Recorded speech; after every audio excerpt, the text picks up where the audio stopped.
Back in Dr. Leather, I have bags. Hello! So, eto yung mga super old bags na hopefully, ayan, ma-restore to ng Dr. Leather for sure. So, yan. Also this for cleaning. Thank you, Dr. Leather. Yan, kasi ayan. And the shoes, ayan, pakita mo yung mga sapatos. Ito, oo, okay lang. Kesa itapon. Vibram na yung papalitan. Yes, Vibram. So, okay lang. Oo. Basta magamit ko lang ulit. Kasi ang mahal na niya ngayon.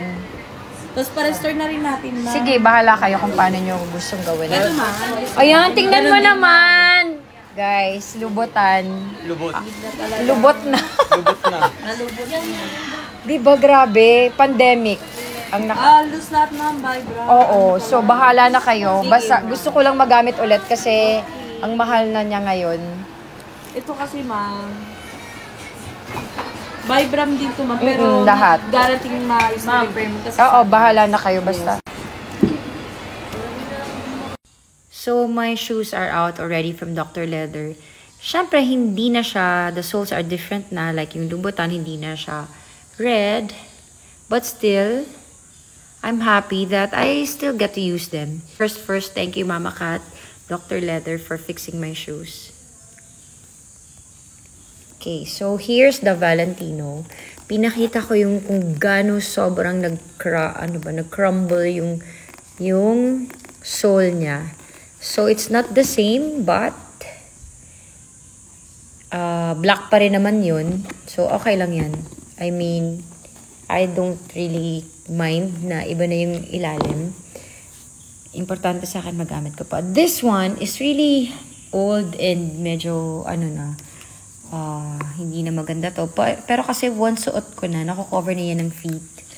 So, kinip nila tong part na to ng lubutan. But this one, they really had to change. At saka this one, kasi nag-crumble na rin yung sole. But okay pa rin. Kasi ibig sabihin, magagamit ka pa rin siya. Ayan. Sabi ni Chris, itapan ko na, ipamigay ko na. Parang ayoko pa siyang i-let go. Hindi na siya. Kakaiba na siya talaga kasi red yung sole ng lubutan. But na-restore nila in such a way na pwede ko pa rin magamit. So, yeah. Fendi sandals naman. Iba na rin yung ilalim. Pero, yun. Nagawa din nila. So, ayan. These pairs are still gonna be functional for me and I'm so happy. So, and this is one of the bags. Ayan. Ito yung Goyard na white. Nilinis na rin nila. Super nice. Actually, nagamit ko na siya ulit. So, thank you so much, Dr. Leather. Mama Kat, thank you. So, again, thank you so much, Dr. Leather. And if you need the services of Dr. Leather, ang dami po nilang branches nationwide. Hanapin nyo lamang po ang kanilang social media accounts or i-google nyo lang, makikita nyo na talaga agad. They also sell luxury brands, also authentic. So, thank you again, Dr. Leather. Thank you, Mama Kat.